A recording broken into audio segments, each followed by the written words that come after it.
ಕರ್ನಾಟಕ ಜನತೆಗೆ TV4 ಕನ್ನಡ ಸುದ್ದಿವಾಹಿನಿಗೆ ಸ್ವಾಗತ. ನಾನು ಸಂಗೀತಾ ಭಟ್. ಇದೀಗ ಹೆಡ್ಲೈನ್.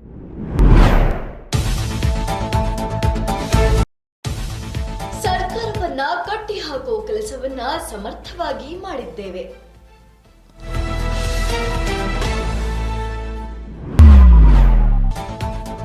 ಏಕಾಏಕಿ ಕಾರಿನ ಮೇಲೆ ಲಾರಿ ಪಲ್ಟಿ, 6 ಜನ ಸ್ಥಳದಲ್ಲಿ ಸಾವು.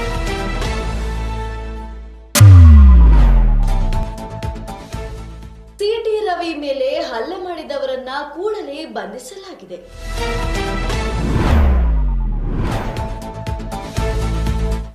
ಚಳಿಗಾಲದಲ್ಲಿ ವಾಕ್, ಹೃದಯ ಸಂಬಂಧಿ ರೋಗಿಗಳಿಗೆ ಕನ್ನಡಕ.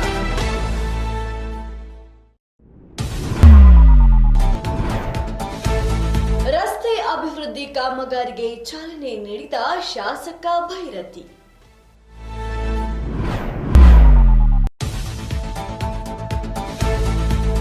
ಕಾಂಗ್ರೆಸ್ ಅಧಿವೇಶನ ಶತಮಾನೋತ್ಸವದ ಮಾಹಿತಿ ನೀಡಿದ ಡಿಕೆಶಿ.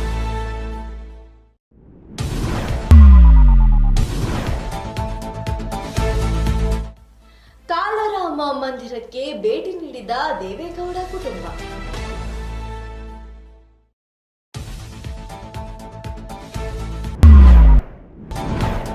ಶಬರಿಮಲೆಗೆ ತೆರಳುವ ಭಕ್ತರ ಸುರಕ್ಷತೆಗಾಗಿ ಪೊಲೀಸರಿಂದ ವಿಶೇಷ ಮಾರ್ಗಸೂಚಿ ಬಿಡುಗಡೆ.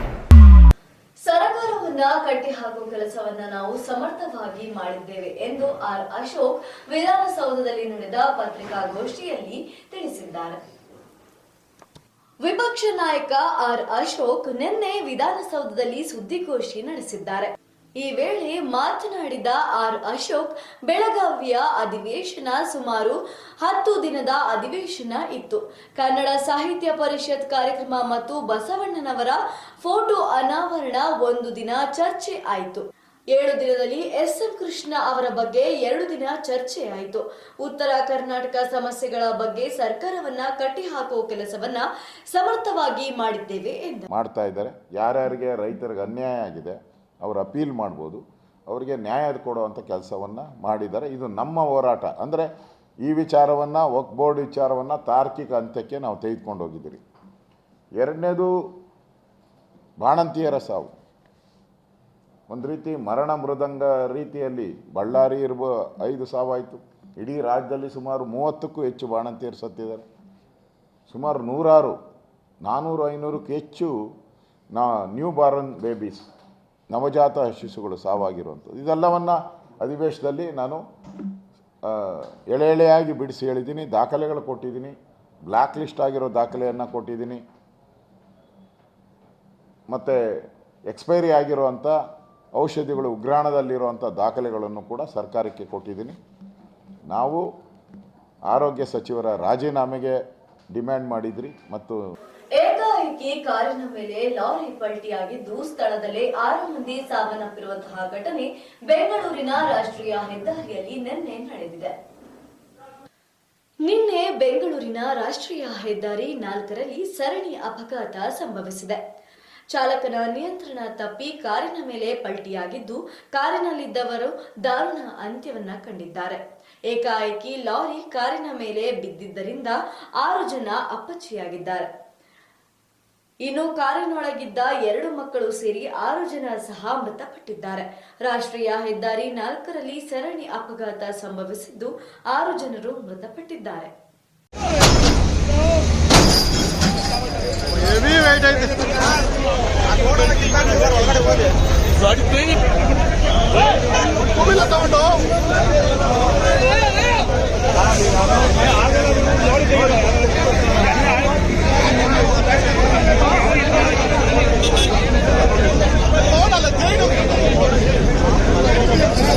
ಸಿಟಿ ರವಿ ಅವರ ಮೇಲೆ ಆಗಿರುವಂತಹ ಘಟನೆಗೆ ಕುರಿತಾಗಿ ಮಾತನಾಡಿರುವಂತಹ ಗೃಹ ಸಚಿವ ಪರಮೇಶ್ವರ್ ಅವರು ಹಲ್ಲೆ ಮಾಡಿದವರನ್ನ ಅರೆಸ್ಟ್ ಮಾಡಲಾಗಿದೆ ಎಂದು ತಿಳಿಸಿದ್ದಾರೆ. ಸಿಟಿ ರವಿ ಮೇಲೆ ಹಲ್ಲೆ ಯತ್ನ ಮಾಡಿದ ವಿಚಾರಕ್ಕೆ 24 ಜನರನ್ನ ಆ ಕ್ಷಣದಲ್ಲೇ ಬಂಧಿಸಲಾಗಿದೆ ಎಂದು ನಿನ್ನೆ ಸದಾಶಿವನಗರದಲ್ಲಿ ಗೃಹ ಸಚಿವ ಪರಮೇಶ್ವರ್ ರವರು ಹೇಳಿದ್ದಾರೆ. ಅಲ್ಲದೆ ಅವರನ್ನ ಬಂಧನ ಮಾಡದೆ ಹೋಗಿದ್ದರೆ ಇನ್ನೂ ಹೆಚ್ಚು ಘಟನೆಗಳು ಆಗುತ್ತಿತ್ತು. ಕೋರ್ಟ್ ನೀಡಿರುವ ತಡೆಯಾಜ್ಞೆ ಆದೇಶವನ್ನ ತೆರವುಗೊಳಿಸಲು ಚರ್ಚಿಸಿ ತೀರ್ಮಾನ ಮಾಡುತ್ತೇವೆ. ಇನ್ನು ಗೃಹ ಇಲಾಖೆ ಓವರ್ಟೇಕ್ ಮಾಡಿ ಈ ಬೆಳವಣಿಗೆ ಆಯಿತು ಎಂಬ ಪ್ರಶ್ನೆಗೆ ಪ್ರತಿಕ್ರಿಯಿಸಿ ಈ ರೀತಿ ಮಾತನಾಡಲು ಆಗುತ್ತಾ ಎಂದರು. ಸರ್ ಅವರು ಅದನ್ನೇ ಹೇಳಬೇಕಲ್ಲ, ಅವರು ಬೇರೆ ಇನ್ನೇನು ಹೇಳೋಕ್ಕಾಗುತ್ತೆ, ಅವರು ಅದನ್ನೇ ಹೇಳ್ತಾರೆ.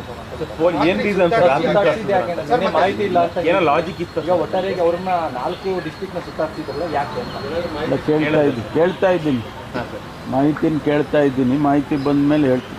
ಇವ್ರ ಮೇಲೆ ಅಟ್ಯಾಕ್ ಮಾಡೋದಕ್ಕೆ ಮುಂದಾದಂಥ ಪ್ರಕರಣಕ್ಕೆ ಸಂಬಂಧಪಟ್ಟಂತೆ ಯಾರನ್ನ ಬಂಧಿಸಿದಾರಾ ಹೇಗೆ ಅಂತ? 24 ಜನ ಅವತ್ತೇ ಆ ಕ್ಷಣದಲ್ಲೇ ಅರೆಸ್ಟ್ ಮಾಡಿದ್ರಲ್ಲ.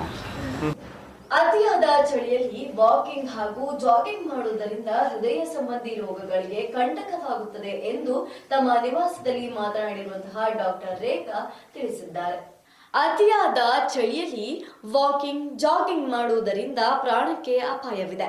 ಏಕಾಏಕಿ ಚಳಿಯಲ್ಲಿ ಓಡಾಡುವುದರಿಂದ ಹಾರ್ಟ್ ಅಟ್ಯಾಕ್ ಆಗುವ ಸಾಧ್ಯತೆ ಹೆಚ್ಚಿದೆ. ಚಳಿಯ ತೀವ್ರತೆಗೆ ವಾಕಿಂಗ್ನಿಂದ ಎದೆಬಡಿತದಲ್ಲಿ ರಕ್ತ ಸಂಚಲನ ಏರುಪೇರು ಆಗುತ್ತದೆ. ರಕ್ತ ಸಂಚಲನದ ವ್ಯತ್ಯಯದಿಂದ ಹಾರ್ಟ್ ಅಟ್ಯಾಕ್ ಹೆಚ್ಚಾಗುತ್ತದೆ. ಹೃದಯ ಸಂಬಂಧಿ ಕಾಯಿಲೆ ಇರೋರಿಗೆ ಈ ಸಮಸ್ಯೆ ಹೆಚ್ಚಾಗಿ ಕಾಡುವ ಸಾಧ್ಯತೆ ಇದೆ. ಹೀಗಾಗಿ ವ್ಯಾಯಾಮ ಮನೆಗಳಲ್ಲಿ ಮಾಡುವಂತೆ ಇಂದು ಮಲ್ಲೇಶ್ವರಂನಲ್ಲಿ ವೈದ್ಯರಾದ ರೇಖಾ ಸಲಹೆ ನೀಡಿದ್ದಾರೆ.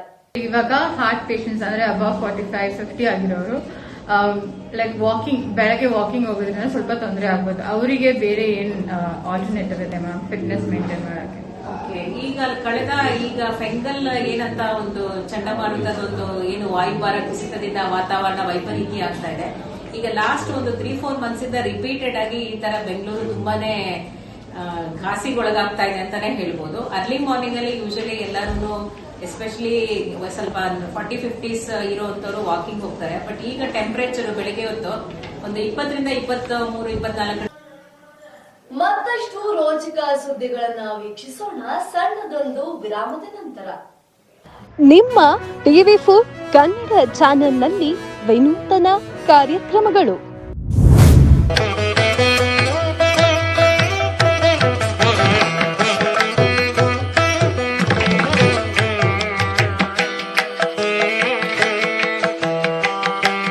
ನಿಮ್ಮ ದೇವಸ್ಥಾನದ ಬಗ್ಗೆ ಸಂಪೂರ್ಣ ಮಾಹಿತಿ ನೀಡುವ ಕಾರ್ಯಕ್ರಮ ದೇಗುಲ ಮಹಿಮೆ.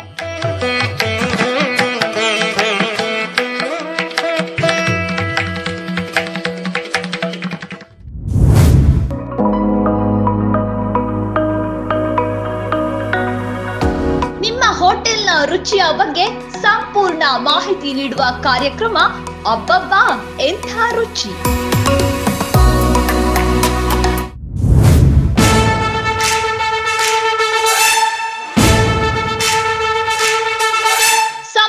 ಸೇವಕರ ಬಗ್ಗೆ ಜನತೆಗೆ ತಿಳಿಸುವ ಕಾರ್ಯಕ್ರಮ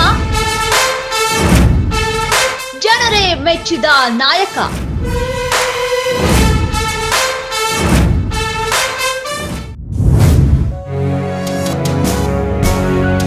ಕನ್ನಡ ಚಲನಚಿತ್ರಗಳ ಬಗ್ಗೆ ಸಂಪೂರ್ಣ ಮಾಹಿತಿ ನೀಡುವ ಕಾರ್ಯಕ್ರಮ ಫಿಲ್ಮಿ ಚಿಟ್ ಚಾಟ್.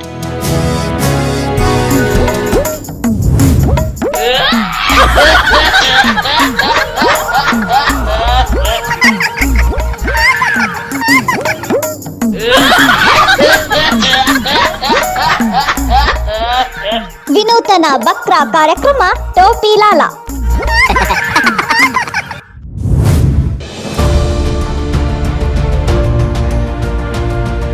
ನೇರ ಜನರ ಮಾತು TV4 ಕನ್ನಡ ಚಾನೆಲ್ನೊಂದಿಗೆ ವಿಶೇಷ ಕಾರ್ಯಕ್ರಮ ಪಬ್ಲಿಕ್ ರೌಂಡ್ ಅಪ್. ನಿತ್ಯ ನಿಜ ನಿರಂತರ ತಾಜಾ ಸುದ್ದಿಯೊಂದಿಗೆ ನಿಮ್ಮ TV4 ನ್ಯೂಸ್ ಚಾನೆಲ್. ವಿರಾಮದ ನಂತರ TV4 ಕನ್ನಡ ಸುದ್ದಿವಾಹಿನಿಗೆ ಮತ್ತೆ ಸ್ವಾಗತ. ಕೆಆರ್ಪುರ ಕ್ಷೇತ್ರದ ರಸ್ತೆ ಕಾಮಗಾರಿ ಅಭಿವೃದ್ಧಿಗೆ ಚಾಲನೆ ನೀಡಿದ್ದಾರೆ ಶಾಸಕ ಭೈರತಿ. ಇಂದು ಕೆಆರ್ಪುರ ಕ್ಷೇತ್ರದ ಹೊರಮಾವು ವಾರ್ಡ್ನಲ್ಲಿ ನಾರಾಯಣಪುರ ರಸ್ತೆ ಅಭಿವೃದ್ಧಿ ಕಾಮಗಾರಿಗೆ ಶಾಸಕ BA ಬಸವರಾಜ ಅವರು ಚಾಲನೆ ನೀಡಿದರು. ಚಾಲನೆ ನೀಡಿ ಮಾತನಾಡಿದ BA ಬಸವರಾಜ ಅವರು, ಅಭಿವೃದ್ಧಿ ಕಾಮಗಾರಿಗಳಿಗೆ ಅನುದಾನದ ಕೊರತೆ ಉಂಟಾಗಿದ್ದು, ಸಿಕ್ಕ ಅನುದಾನದಲ್ಲಿ ಆದ್ಯತೆ ಮೇರೆಗೆ ಕಾಮಗಾರಿ ಮಾಡುವುದು ಎಂದು ತಿಳಿಸಿದರು. ಅಧಿಕಾರಿಗಳು ಹಾಗೂ ಗುತ್ತಿಗೆದಾರರು ಗುಣಮಟ್ಟದ ಕಾಮಗಾರಿ ಒತ್ತು ನೀಡಬೇಕು ಎಂದರು.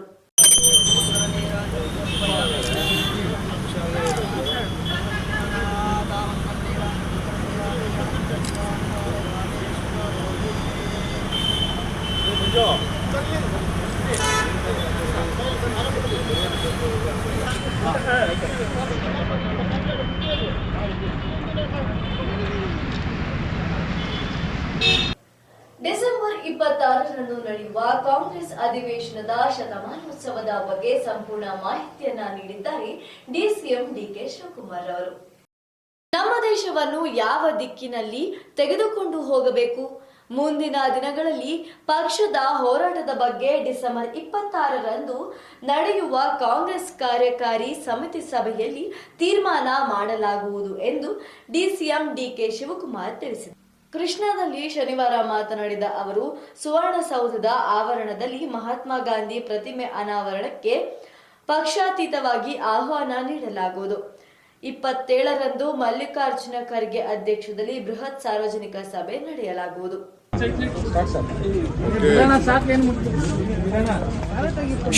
ಇಂದು ಮುಖ್ಯಮಂತ್ರಿಗಳು ಬೆಳಗಾಂನಲ್ಲಿ 26ನೇ ತಾರೀಕು 27ನೇ ತಾರೀಕು ನಡೆಯುವಂತ ಒಂದು ಐತಿಹಾಸಿಕವಾದಂಥ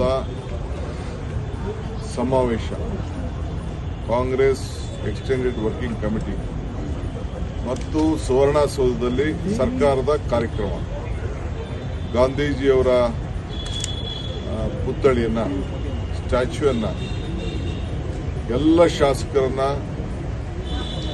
ಪಕ್ಷ ಭೇದವನ್ನು ಮರೆತು ಸರ್ಕಾರದ ಕಾರ್ಯಕ್ರಮವನ್ನು ಹಮ್ಮಿಕೊಳ್ಳಲಾಗಿದೆ. ಅದು ವಿಚಾರವಾಗಿ ಪೂರ್ವಭಾವಿ ಸಭೆಯನ್ನ ಕರೆದಿದ್ದಾರೆ. ಎಲ್ಲ ಕೂತ್ಕೊಂಡು ನಾವೆಲ್ಲ ಚರ್ಚೆ ಮಾಡಿದ್ದೇವೆ.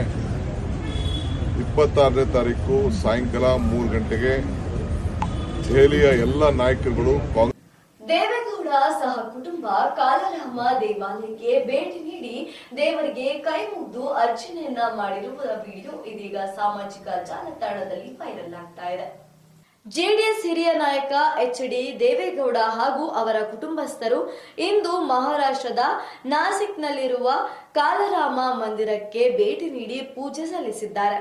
ಈ ವೇಳೆ ಮಾಜಿ ಪ್ರಧಾನಿ ಎಚ್.ಡಿ. ದೇವೇಗೌಡ, ಕೇಂದ್ರ ಸಚಿವ ಎಚ್.ಡಿ. ಕುಮಾರಸ್ವಾಮಿ ಹಾಗೂ ಅನಿತಾ ಕುಮಾರಸ್ವಾಮಿ, ಪುತ್ರ ನಿಖಿಲ್ ಕುಮಾರಸ್ವಾಮಿ ಹಾಗೂ ಎಚ್.ಡಿ. ರೇವಣ್ಣ ಸೇರಿದಂತೆ ಕುಟುಂಬದ ಇತರ ಸದಸ್ಯರು ಪರಮೇಶ್ವರ ದೇವರ ಅನುಗ್ರಹವಿರುವ ಈ ಮಂದಿರಕ್ಕೆ ಭೇಟಿ ನೀಡುವುದು ಸೌಭಾಗ್ಯ ಎಂದು ಎಚ್.ಡಿ. ದೇವೇಗೌಡ ಈ ವೇಳೆ ನುಡಿದರು.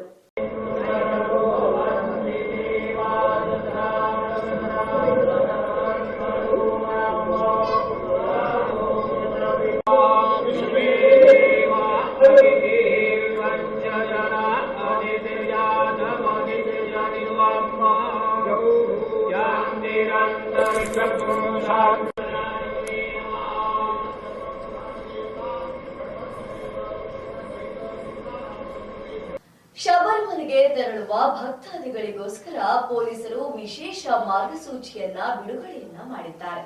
ದಿನದಿಂದ ದಿನಕ್ಕೆ ಶಬರಿಮಲೆ ಅಯ್ಯಪ್ಪ ಸ್ವಾಮಿ ದರ್ಶನಕ್ಕೆ ತೆರಳುವ ಯಾತ್ರಾರ್ಥಿಗಳು ಸಂಖ್ಯೆ ಹೆಚ್ಚಾಗುತ್ತಿದೆ. ಈ ವೇಳೆ ಮುಂಜಾಗ್ರತಾ ದೃಷ್ಟಿಯಿಂದ ಕೈಗೊಳ್ಳಬೇಕಾದ ಕ್ರಮಗಳ ಬಗ್ಗೆ ಪೊಲೀಸರು ವಿಶೇಷ ಮಾರ್ಗಸೂಚಿ ಹೊರಡಿಸಿದ್ದಾರೆ. ಶಬರಿಮಲೆ ಯಾತ್ರೆಗೆ ಸಂಬಂಧಿಸಿದಂತೆ ಜಿಲ್ಲಾ ಪೊಲೀಸರು QR ಕೋಡ್ ರೂಪದಲ್ಲಿ ಶಬರಿಮಲಾ ಪೊಲೀಸ್ ಗೈಡ್ ಎಂಬ ಆನ್ಲೈನ್ ಪೋರ್ಟಲ್ ಅನ್ನು ಸಿದ್ಧಪಡಿಸಿದ್ದಾರೆ. ತೀರ್ಥಯಾತ್ರೆಗೆ ಸಂಬಂಧಿಸಿದ ಪ್ರಮುಖ ಸ್ಥಳಗಳಲ್ಲಿ QR ಕೋಡ್ ಲಭ್ಯವಾಗುವಂತೆ ಮಾಡಲಾಗಿದೆ. ಸಹಾಯಕ್ಕಾಗಿ ಪೊಲೀಸರನ್ನ ಸಂಪರ್ಕಿಸುವಂತೆ ಕೋರಲಾಗಿದೆ.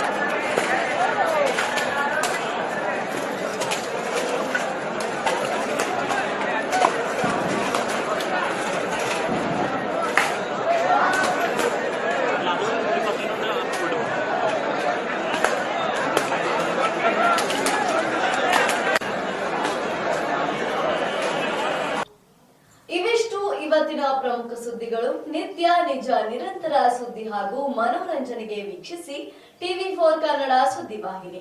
ನಾನು ಸಂಗೀತಾ ಭಟ್.